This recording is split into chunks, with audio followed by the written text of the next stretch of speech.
Hi, and welcome to the 9th episode of Basha's Thoughts. Today I'd like to talk about what is your greatest contribution to the world. How do you find that? How do you know what that is? Well, this is like reaching your highest potential. How do you reach your highest potential? How do you give the best of you? So there's actually a squirrel that got me to think about this. The other day I watched a video about a flying squirrel. This was a tiny squirrel that was being brought up by a family, but the family was a family of humans and some other pets. I don't really recall if it was a dog, and there might have been a rabbit. And the flying squirrel was starting to grow, and it was starting to get some of its impulses. So as a squirrel, it really liked to jump, and it started to jump. And now and then it would open its wings a little bit, but then it would close them back down. So it never got to actually fly. And the squirrel interacted with the humans and seemed to enjoy it. It was interacting with the other animals as well, also enjoying it. But then something happened. The family took him to meet another flying squirrel. And as they met, it didn't take long before they became best friends, the two little squirrels. And as they became friends, they started to develop all of the things that are innate to them. They started to learn how to fly, and they would play in many different ways, in ways in which the little squirrel had never been able to play with anyone else. They were running and jumping and flying. None of his other beings who were friends had ever done anything like that, or had ever inspired him to do anything like that. So it wasn't until he basically learned that he is a squirrel, a flying squirrel, that he was able to fully reach his highest potential as a flying squirrel, and he learned how to fly. So learning who we are seems to be an important path when it comes to realizing our highest potential and being able to give our greatest contribution. But what does it mean to learn who we are? Well, you can look at that from very different perspectives. I mean, you can see yourself on the family level, and so maybe you see yourself as the daughter of someone, or maybe you're the brother of someone else, and you play that role. Or maybe you look, and in society, well, maybe you are a bread baker, and then you play that role. And this is great. And you can go even deeper and start exploring parts of yourself.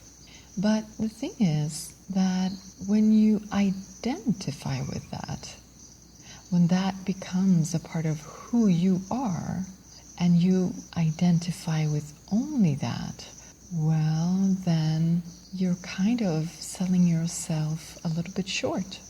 Because if you are only a bread baker, maybe you have some other talents that you never knew about, and you limit yourself to just being a bread baker, then you never learn how to actually fly like the squirrel, because you've already decided that you're a human being or a dog, and that's your world. And that's how you choose to experience your world, because your beliefs will usually limit your experiences. What you believe, you will tend to manifest. Identification can be a little bit tricky. Okay, so if you want to know deeper, so maybe you explore your personality. So who are you as a person? And as you explore your personality, that can actually be really liberating, because then you will find out that the things that you thought were so innate to you are not actually all that innate to you. Very often you will find that you tend to do things because of perhaps certain defense mechanisms that you have developed. And your way of interacting with the world will usually be based on some of the traumas that you went through when you were a baby and a little child. And these traumas then set up a set of defense mechanisms that you then see as a part of who you are and your personality. But as you learn to identify these, and as you learn to see them, you realize, well, they are not me.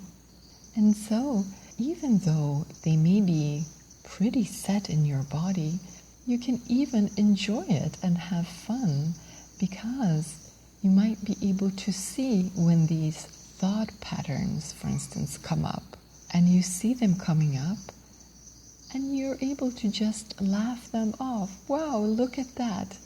It's coming up again. My first reaction to this is that of my defense mechanism. Ha! And then you can choose. And then you're no longer hijacked by your defense mechanisms.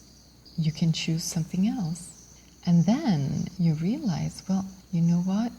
I am not my defense mechanisms. I have them, but this is not exclusively me. There's something deeper. And so you might go deeper. And as you go deeper, you realize that who you truly are the intangibles of this world, you could say. You are the presence. You are the one who is experiencing everything. You are the awareness that is experiencing everything. You're not the experiences. But of course, you are the experiences as well. You are the defense mechanisms as well. You are the bread baker. You are the sister. You are all of that. But what's the key here? What's the point here? Well, one of the keys is to realize that it's not you. You are not any one particular thing, and not to identify with it. Because when you stop identifying with any role you're playing, you can actually play the role in a much fuller way. And here we're coming back to realizing your highest potential and bringing forth your greatest contribution. Imagine, for instance, an actor, a really good actor on the stage, who is about to die in a big scene. Well, that actor can actually be fully enjoying his death scene because he knows that he is not threatened. He's not actually dying. It's just a role he's playing. So, when you realize that you are the intangible that makes everything possible, then you realize that you cannot be threatened. You become fearless. Illumination in the end is about that. The fully illuminated person is not a person. They don't identify as a person. And they are completely fearless because there is no threat. Nothing can touch them in any way. And as you become more and more fearless, you become less and less hijacked by your programs, by your defense mechanisms. And then you can let shine forth whatever comes from the deepest of you. Shine, and that is going to be your highest potential, which you can then realize fully in this material world even. And why can you realize it better? because you're not identifying with that role that you're playing. And so you cannot be threatened. And so you can allow yourself to fully be who you are. You can allow yourself to fully be the flying squirrel, if that's who you are at the moment, or that human being that may be listening to a podcast. And you can enjoy it, and you can fully be present, because when you're hijacked by your defense mechanisms, you're usually taken away from the present moment, which is what is real. It's the only thing that is ever real.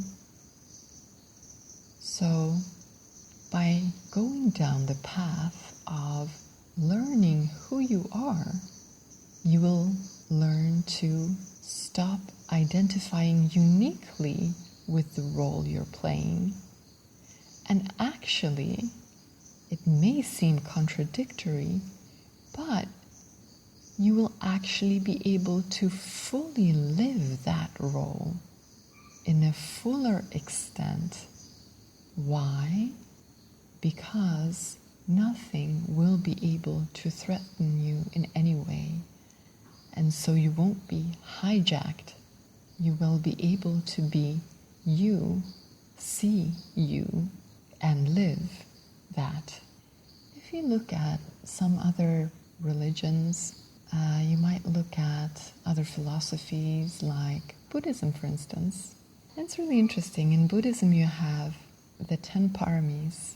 It's the 10 perfections, or the 10 qualities that you are advised to develop because they lead to awakening.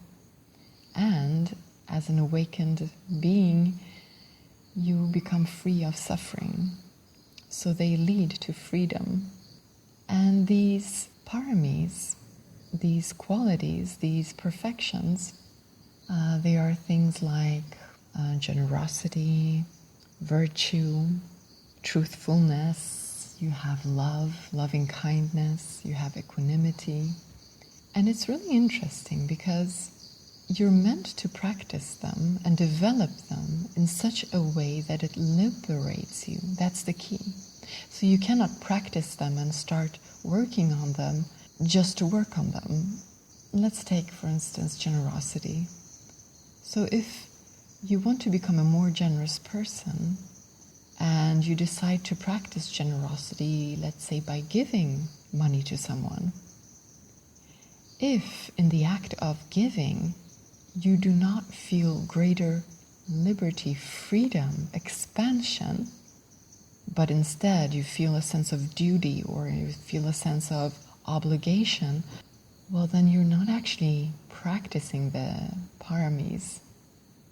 You're not becoming more liberated. So the idea is to find ways of practicing them so that they become a part of your personality, and so that they, as you practice them, liberate you and open you up, so that when you're giving selflessly and out of love, not out of obligation. And if you look at these, it's very interesting because we were talking about contributions. What is your greatest contribution to the world? And this list, the paramis in Buddhism, this is a list of qualities you can develop in order to become awakened, in order to know who you are. And as you develop these, as you become a more generous person, as you become a more loving person, as you become a more truthful person, you actually become a gift, a present to anyone who's interacting with you. And you show them the way for them to go, because you're not threatening to them. If you're a generous, kind, truthful soul, well then they have no need to be threatened by you. Your interaction with them will not be one that will be closing them off, will not be one that will be sending them off into their defense mechanisms. It will be something that will help to open them up so that they become more alive, more present now in what is, in reality, and you will allow them to connect with themselves more. So by developing these qualities, these perfections, you become a contribution to anyone who interacts with you. So I guess that the conclusion to what is your greatest contribution to the world is the path of learning who you are and learning that way to become fearless, and that way becoming a gift to anyone you interact with, and being able to be in your joy, be present, be real, and express that. That is the path of your greatest contribution. And that is also the path to freedom, because as long as you are exploring this reality and identifying with whatever you're exploring, you become very predictable. You become stuck in a pattern.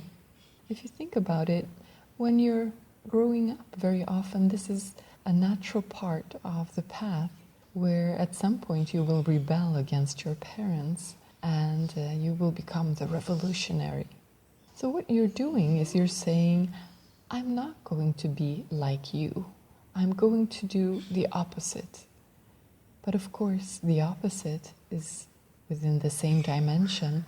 So instead of doing exactly what they tell you, you do exactly the opposite. This is not freedom. This is reactivity. And this is a natural way for us to explore our reality by swinging from one extreme to the next. But the path to freedom goes through stopping your identification, your serious identification with whatever it is you're exploring. Then you will become the actor who can fully experience everything they are exploring. And it can be a joyful experience. And it's meant to be a joyful experience. So in a sense, the idea is not to take your identity too seriously. Our clinging to a particular identity and taking it very seriously very often quickly spirals out into a lot of suffering. It keeps us imprisoned, reactive, and suffering. So not taking our identity that seriously allows us to live our life more fully and joyfully. And it allows us to get in touch with our essence and bring forth our greatest contribution to reach our highest potential. That's it for today. Thank you for listening, and I'll talk to you in another podcast. Take care.